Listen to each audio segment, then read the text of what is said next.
In this episode, I would like to discuss about one important item of the Indian Partnership Act, that is what are the essential requirements or elements or necessary ingredients of formation of the partnership. That means, in case of formation of the partnership, what are the essential ingredients, that means what are the requirements to constitute such partnership. That is the topic of discussion today.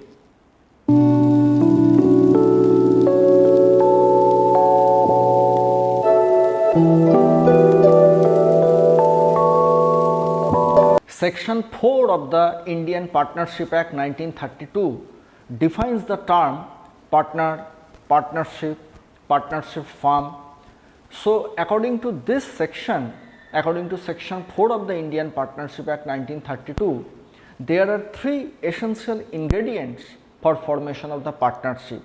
That means, it says, the section says that if few persons agree to carry on any business for the purpose of profit or gain, then this formation is called, individually they are called partner and collectively they are known as partnership firm.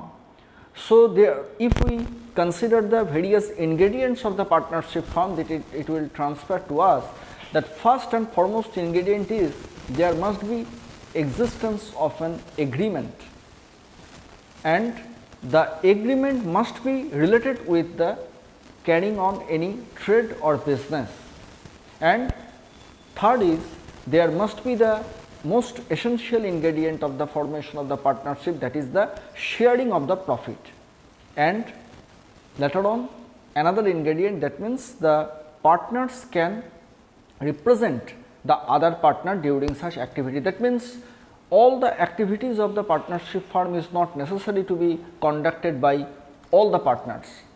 A partner can represent the other partner during his activity. So, actually there are essential three ingredients, but taking altogether the essential elements appears to be four.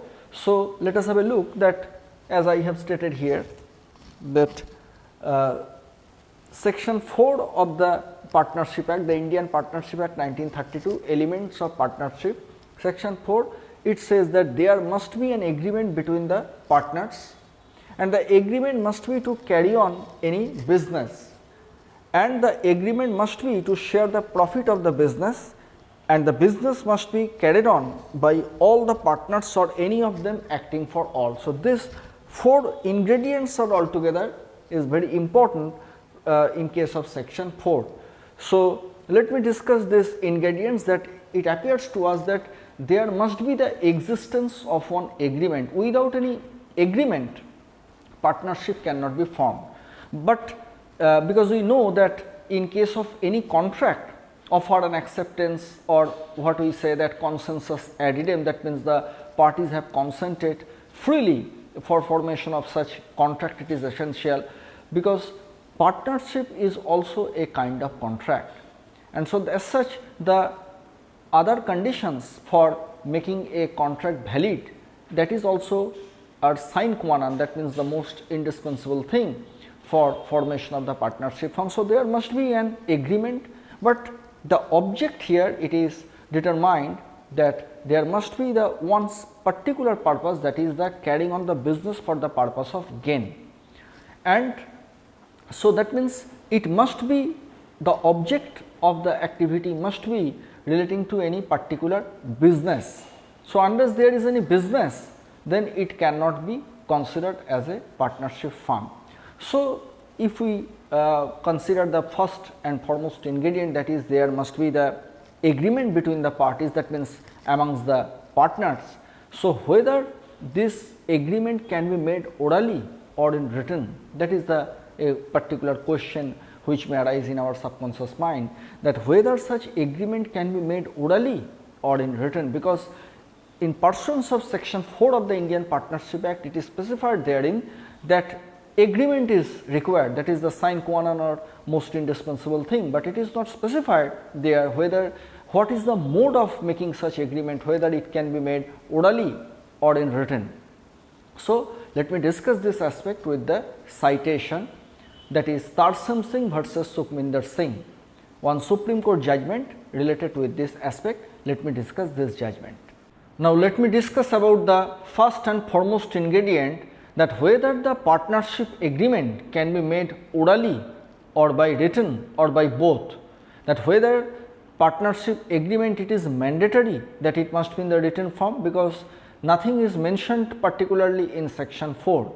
So, in Tarsam Singh versus Sukhminder Singh, in this case our apex court has given some guideline that, and it is stated there that partnership agreement is not mandatorily to be in written form, because section also does not say so. That means partnership agreement can be made either orally or in written form unless it is specifically declared by any provisions of law. So, let us have a look about this judgment, that whether partnership agreement can be made orally or in written form, so or in both way. So, the case is Tarsam Singh versus Sukhminder Singh 1998 SCC Supreme Court cases, where it was decided in gist that orally can be made the partnership agreement unless law specifically claims so. So, let it be discussed in a very brief manner. So, when law requires something to be in written form, that means if it is mandatory by in pursuance of any law, then the agreement is necessarily to be in the written form, otherwise oral orally it can be made. So, as for example, I can cite that in pursuance of the Transfer of Property Act, Transfer of Property Act says that in case of any sale of any immovable property, if the valuation is more than rupees 100, registration is compulsory. That means it must be in the written form, and moreover it is supported by another act, that is the Indian Registration Act. So, if we consider altogether the Indian Registration Act and the Transfer of Property Act, then it transfers to us that the sale of immovable property, the value of which is more than rupees 100, registration is mandatory. That means it is to be written compulsorily in the written form. But we know that in our day to day life, common life, we used to purchase various things from any shopkeeper, and there is no written agreement and there is no receipt, but still these are also binding contract, because law is not stating in this aspect that it must be in the written or orally. That means if law specifically claims that a particular type of the agreement is required to be written mandatorily, then it is the sine qua non, as for example sale of immovable property more than 100 rupees. So, similarly, if I can mention about another act relating to the partnership which was newly introduced, that is the Limited Liability Partnership Act 2008. So, by virtue of the Limited Liability Partnership Act 2008, it is a particular typical partnership concept which I will discuss in my future episode later on, various essential provisions of the Limited Liability Partnership Act and other provisions of our original Indian Partnership Act 1932, I will discuss in my various future episodes. But for the time being, I am mentioning that the Limited Liability Partnership Act 2008. So, here the partnership, that means the LLP formation, registration is mandatory. So, here registration means it must be in the written form, without writing registration is not possible. So, that is why if any partnership is going to be formed in pursuance of the Limited Liability Partnership Act 2008, in that case writing is essential. Otherwise, in case of ordinary partnership firm, means writing is not essential. So, that means by virtue of this judgment, that means Tarsam Singh versus Sukhminder Singh, partnership can be formed either orally or in written unless law specifically as decided by our apex court. Now, I would like to discuss another important point, that whether in case of partnership business, sharing of profit and sharing of loss both are mandatory, or only sharing of profit it is essential. So, if we go through deeply in section 4 of the Indian Partnership Act, it is clear there that it is mentioned specifically that sharing of profit only, sharing of loss it is not mentioned in section 4.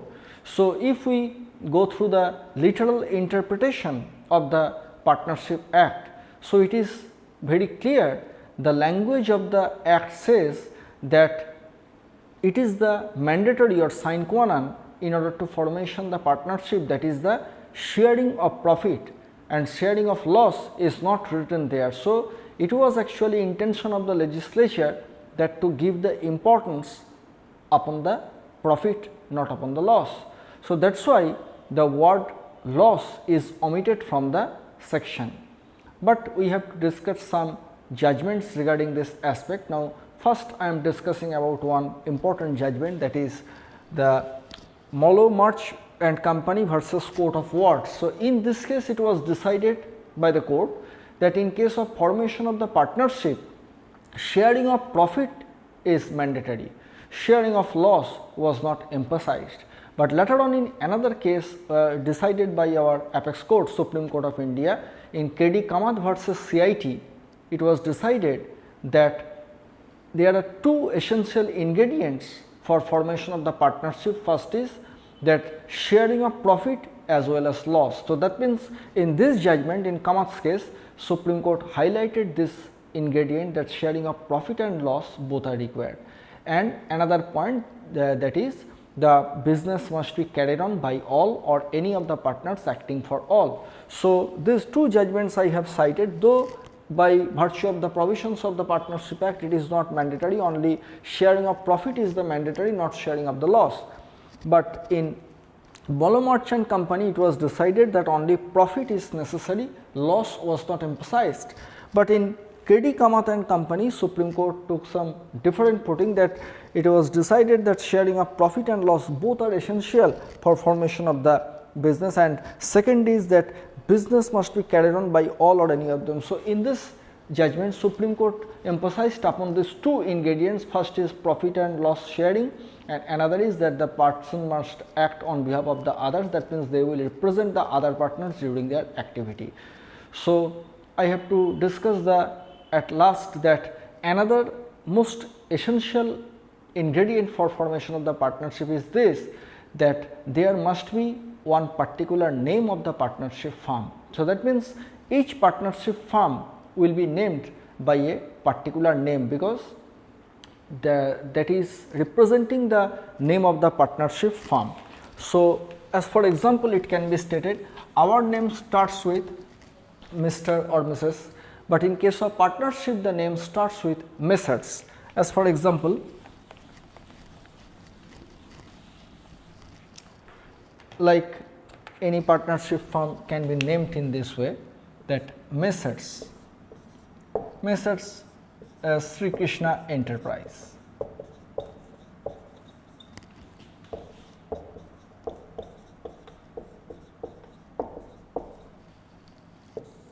Or Messrs. Ma Durga Builders.